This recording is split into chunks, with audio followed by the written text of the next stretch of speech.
what's up guys, my name's Miller, and it's been a little while since I've done a video, and even more so, a video of this style.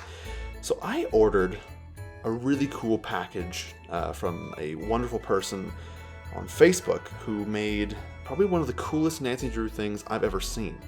And that package is this lovely one right here. I won't show you much else until we open it, but it's pretty cool. So I'm going to open it, and then we're going to talk about it. And I can't wait. I can't wait. That's all I'm gonna say is I cannot wait. I just need to figure out how to actually open this thing here. Maybe I don't need a knife.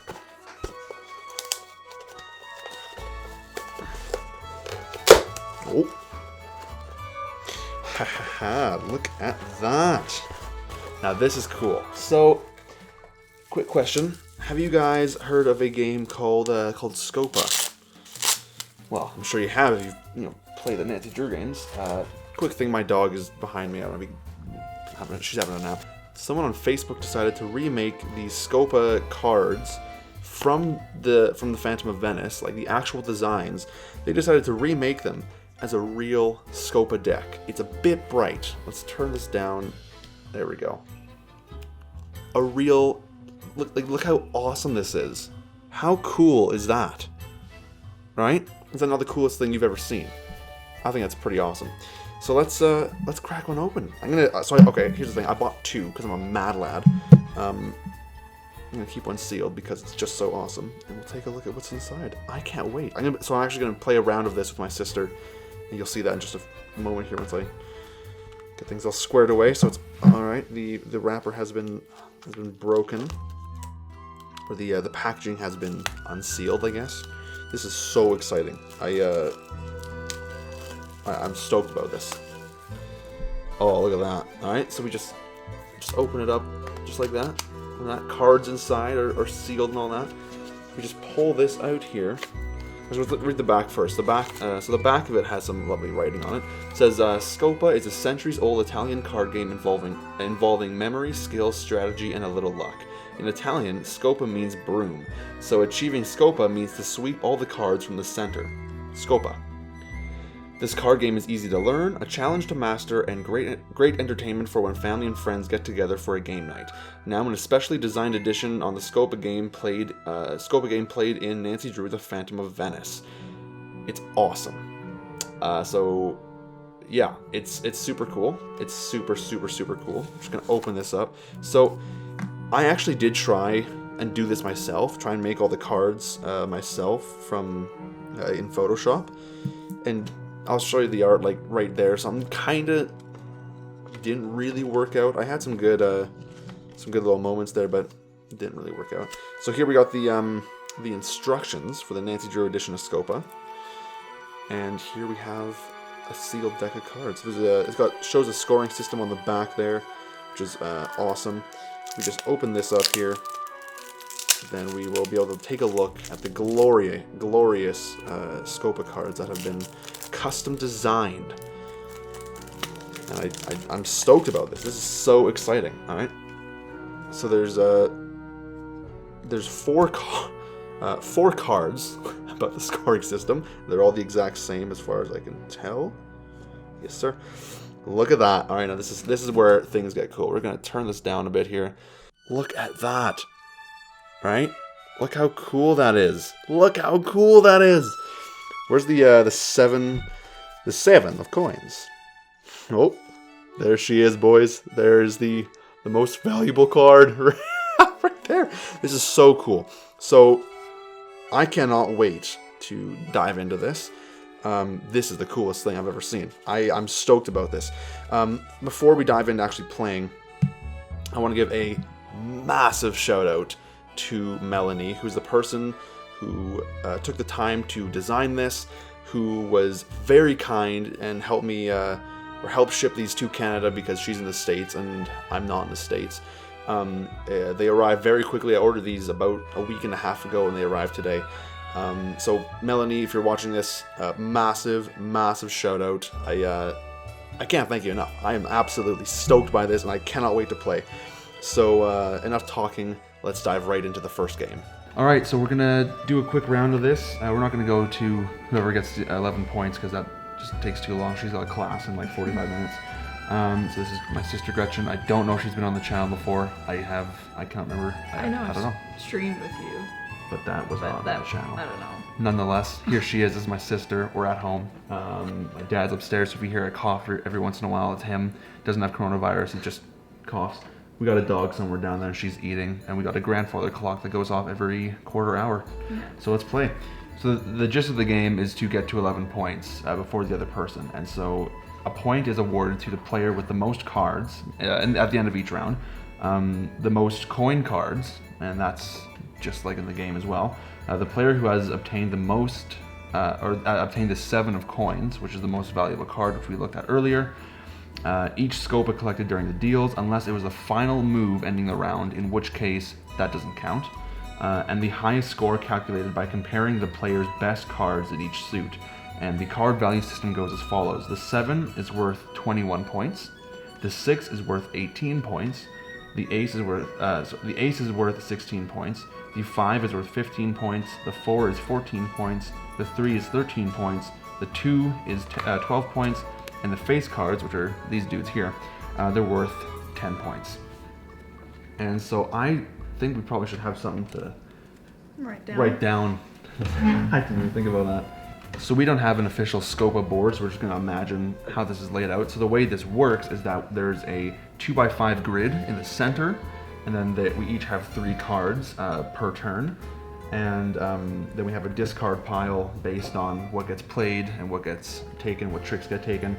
Once all the cards get played, then we switch who goes first in each turn. So the first round, I'll start out by playing my cards.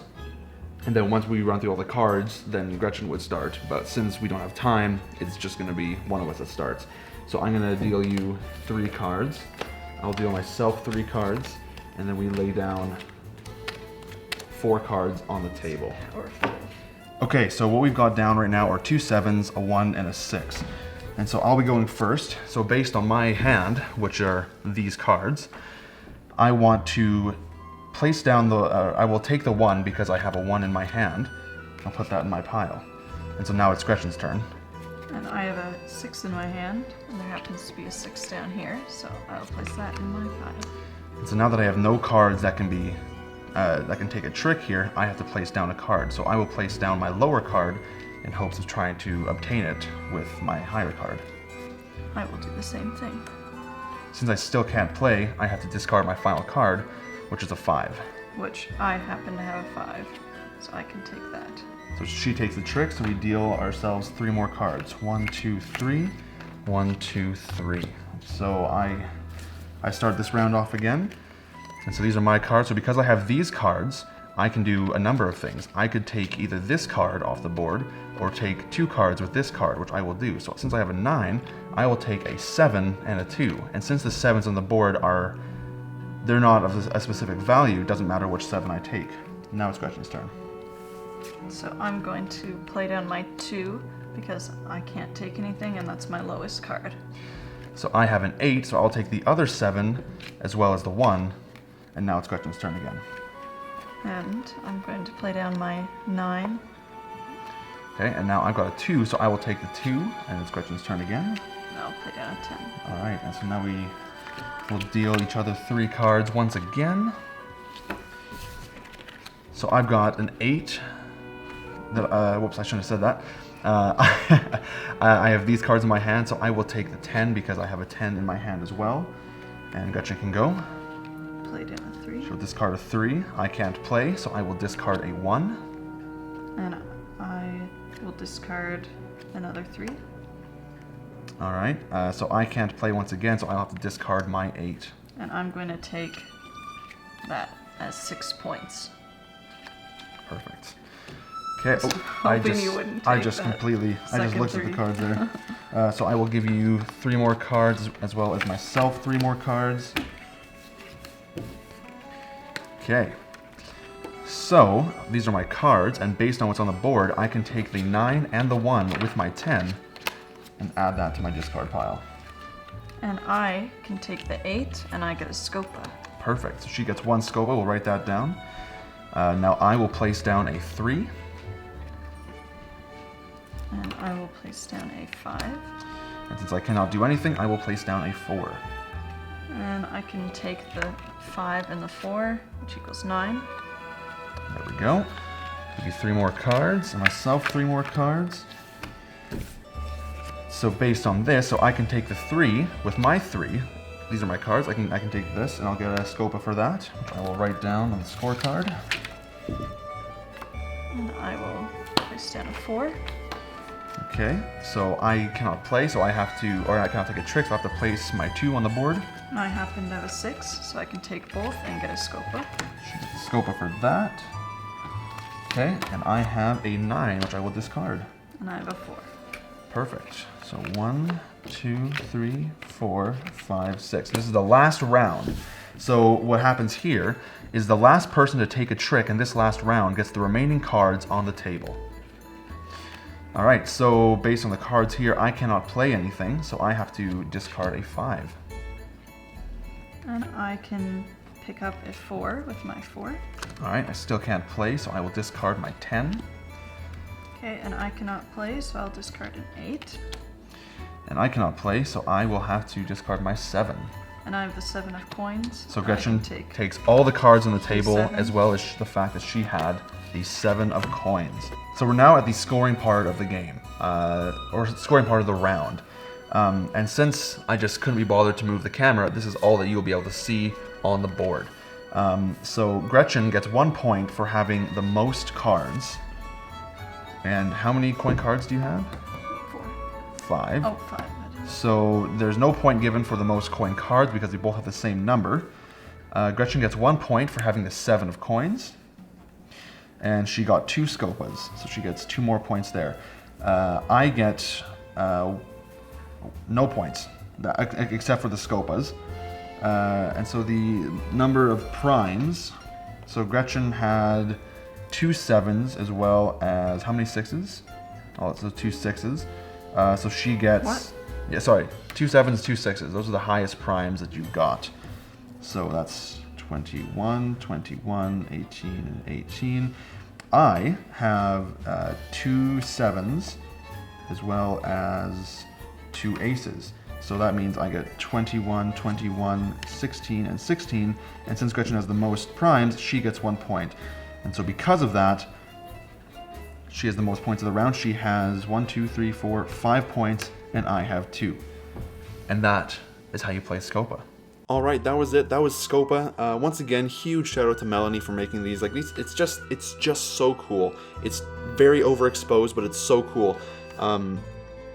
Yeah, it's awesome. If you're wondering how you can get a hold of these, or get a hold of a copy for yourself, there is an email address on here for order inquiries, and that email address is meldesrocherdesigns@gmail.com. If you want a copy for yourself, I'd email that address just to see if there's any left, because I think Melanie only made like 50 copies or so. I'd look into it. It's awesome, especially if you're a Nancy Drew collector like myself. It's the coolest thing. It is the coolest thing in the world. Yeah, I hope you enjoy the video. Look into this for yourself if you really want one. Keep in mind, it's about $30 per copy. So if that tells you something right there, $30 per copy. I bought 2. All right, that's $30 US. I bought 2. It's $20 for the second copy, but nonetheless, it's still money. And with the conversion rate to Canadian dollar, it's a lot of money. So yeah. But yeah, I hope you enjoyed the video. Thanks again, Melanie. This is it's the coolest thing. If there's any available, go check them out for yourself and get one. It's awesome. It's so awesome. You could just go out and buy like a regular Scopa pack for like, $10, but this to me has way more value. 1, because it was custom made, but 2, it's the Nancy Drew edition of Scopa. How awesome is that? It does not come with Enrico Taza. That's the one downside. So Melanie, if you're watching this, for a second edition, I'd include Enrico Taza. Nonetheless, a phenomenal work. Phenomenal work. It's so cool. Thanks again. Hope you guys enjoyed the video, and I'll see you guys in the next one. Boom.